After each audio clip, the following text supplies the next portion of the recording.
Who's your commander? Good luck. Equip. Move to combat. Resolves. Right. Now, before you attack Does me, anyone have an answer? well played. Good game. Hello, friends. My name is DJ, and I have to wish you a happy holidays from the Jumbo Commander YouTube channel. Thank you so much for joining me. Today, we are talking about giving gifts. Let's find out what magic cards are best for giving gifts to your opponents. Now, starting off, why would we want to give value to our enemies in a commander game? Well, oftentimes they're not our enemies. Sometimes helping out an opponent can get you closer to your own goals of winning the game. If you can give someone just a little creature, a token, a card, and suddenly they're not attacking you, they're not countering your spells, then that is political power at its best. And sometimes there's a player so far ahead that you need to give resources to your enemies so that you can make sure that that king of the hill gets dragged down. All right, let's talk about the best commander cards to give gifts with. First thing, let's talk about the commander. There are so many group hug commanders out there, commanders that give your opponents stuff. Feldegriff is a famous one that gives your opponents lots of stuff. Kaneo and Tiro of Miletus, that one's really great because you're giving them card draw or land drops, but you're often getting both. Thumbs up for that. Silvala, Explorer Returned, you're giving everyone card draw, but you're gaining some mana out of it. But I have to say that my commander of choice when dealing with gift giving is the king himself, Kenrith the Returned King. This activated ability powerhouse has everything on it. I love the ability to just activate at random times. You just pay a red and you're like, oh, you can attack not me if you want to. Here, red. Go for it.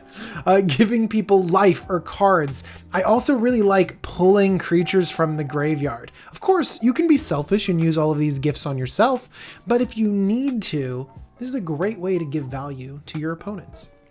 Of course, even though Kenrith is my shout out for this category, I have to mention Braids because Braids is my favorite deck. Oh my gosh, did I do an episode of the Command Zone specifically about how Braids is my favorite deck and their hearts all around my face? Yes.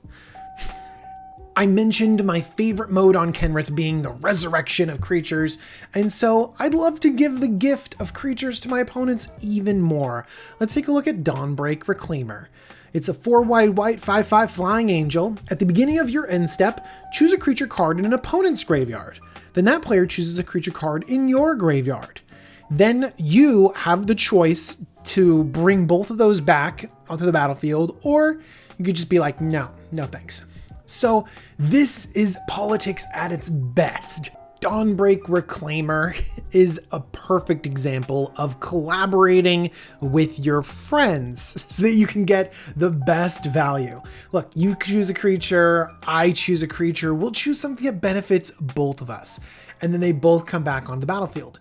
Meanwhile, this just leaves you totally up on the other two players. And if you just promise to spread the love around and like let another player get a creature out, let another player get a creature out, then it feels like you're being even and fair. But what you've actually done is resurrected 3 of your own creatures for 1 of your opponents. It really puts you ahead. And that's one of the things about these symmetrical cards is that a lot of the times you're getting a larger advantage because you're in control of when to pull that trigger. My next subject of gift giving has to do with attacking. I want to give the gift of combat. So some of my favorites, Duelist Heritage, you just put double strike on any old creature as long as it's not coming at me. Gahiji Honored One being an Anthem as long as they're not attacking you. Of course, Antheming your own creatures, double striking your own creatures. I think a favorite one is Edric, Spymaster of Trest, giving card draw when you attack your opponents. If you attack me, no cards. And of course, all of these benefit you tremendously. But I have to say, my favorite gift is literally an equipment that you attach to your opponent's creatures. That's Bloodthirsty Blade. 2 generic mana for an artifact equipment. Equipped creature gets +2/+0. You're pumping your opponent's creature. Amazing. It's also goaded. which means it has to attack and it can't attack you.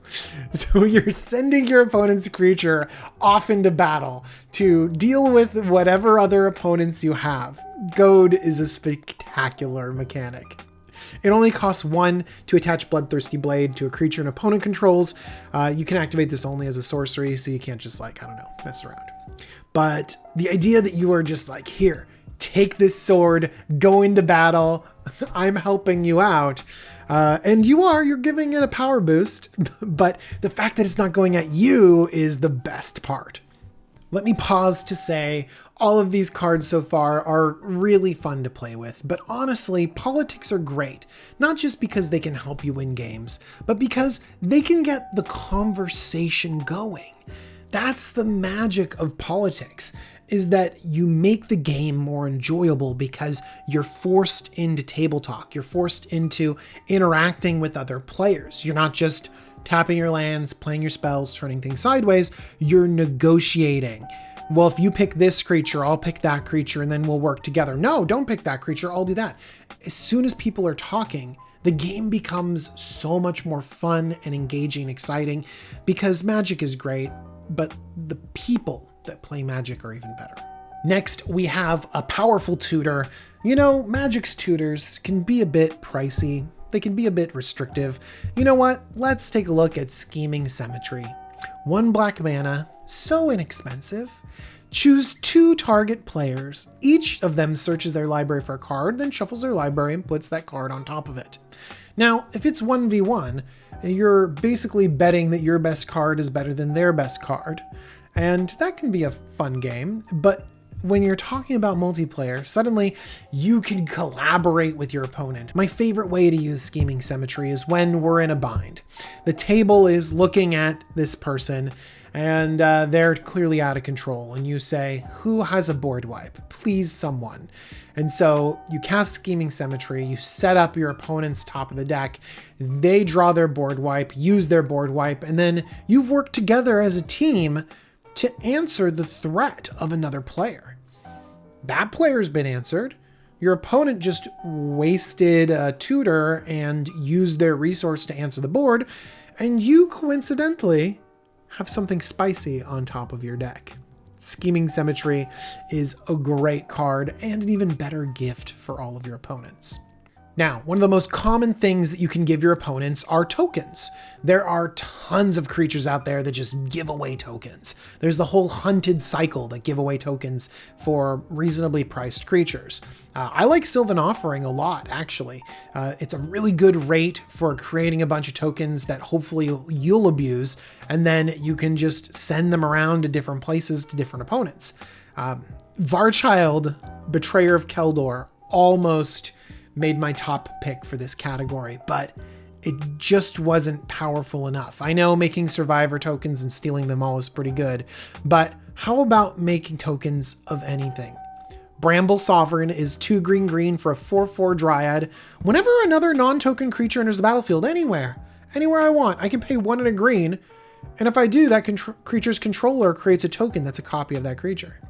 So, most people look at this and say, okay, I can copy my own creatures. That's great. I want 2 Consecrated Sphinxes, or 2 Shriek Maws, or 2 Tendershoot Dryads, whatever. But what do I want? I want 2, what are 2 good ones? Yeah, I think I want 2 Biogenic Oozes. That sounds pretty good. Okay. Anyways, but here's the thing. Part of gift giving is that you can give a gift. If you have an opponent, you're like, you know what? That Reclamation Sage looks lonely. Let's make a friend for him. And you just pay 1 and a green and suddenly, poof, another token enters the battlefield and you've doubled up the value for your friend across the table from you. Card draw is another category that's very popular. There's tons of cards out there that have Howling Mine effects. Everyone's drawing cards. You're giving the gift of card draw. I've mentioned Quain, Itinerant Meddler, because he's a rabbit wizard and gives your opponent life as well. Also on the other end of this spectrum, we have Saison, Perverter of Truth, which gives your opponents 2 cards, but takes away their life. So we got 2 ends of the spectrum here with Fluffy Bunny and Evil Skeleton Dinosaur Monster. One of my favorites is Korvath's Fury. It's 5 CMC. For each player, choose friend or foe. Had to choose the friend or foe mechanic somewhere in this list, right? Because they're your friends. You're giving them gifts. Each friend discards all the cards from their hand, then draws that many cards +1. That's a friendly gift right there.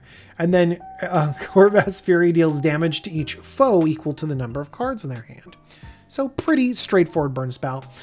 These wheel effects are less powerful the more mana they cost. So this at 5 means that it's definitely not as powerful as, say, Wheel of Fortune at 3, but it's budget. And so we enjoy what we can get. But all of these are not my favorite card draw spell. It's Sphinx of Enlightenment. 4 blue for a 5/5 flying Sphinx. When Sphinx of Enlightenment enters the battlefield, target opponent draws a card. You get to give a card away. You're like, here, friend, have a card. Oh, it's great. There's also the part where you draw 3 cards. I would love to give anyone a card if I could just draw 3 cards. I can Ancestral Recall myself. It's ridiculous. All right, we're down to my last 2 cards. Pendant of Prosperity is the runner-up. This pendant is just one of the best gifts you can get the Magic player that you care about. Pendant of Prosperity costs 3 mana. It's an artifact, and it enters the battlefield under the control of an opponent of your choice. And that opponent can pay 2 and tap it to draw a card, then put a land card from their hand onto the battlefield. Explore. Then Pendant of Prosperity's owner draws a card, then that player may put a land card from their hand on the battlefield. So we essentially get a shared explore. How wonderful is that? Now, if you just had a awesome little artifact that let you explore for the low cost of 2 mana, you would love that. But now imagine if you don't have to pay any mana. Instead, your opponent pays that mana for you. You've given them a great gift. They get to explore. Just you happen to explore too. It's a great gift for both of you. And then finally, my favorite gift to give opponents is the gift of Flash. Tidal Barracuda. 3 and a blue for a 3/4 fish. Any player may cast spells as though they had Flash. That's great. There's another little line of text though. Your opponents can't cast spells during your turn. That little line of text is great. First off, what a great gift for everyone. Vedalken Orrery is amazing. It's also over $30. Thanks, Josh. But the idea that you're giving everyone a Vedalken Orrery is pretty generous, but the fact that they can't cast spells on your turn, just think about all of those counterspell opponents. Think about the player that goes after you that can't flash things in on your turn, so instead has to flash stuff in before your turn starts. So you know everything that's going on. It's pretty cool and definitely cheaper than a Vedalken Orrery. Thank you so much for watching this video. Thank you so much for joining me on so many of these videos. I want to wish you guys a happy holidays, Merry Christmas. Hopefully you are all very safe and healthy and happy. And I want to thank everyone for watching my videos and supporting me however you do. All right, everyone. I'll see you really soon. Bye-bye.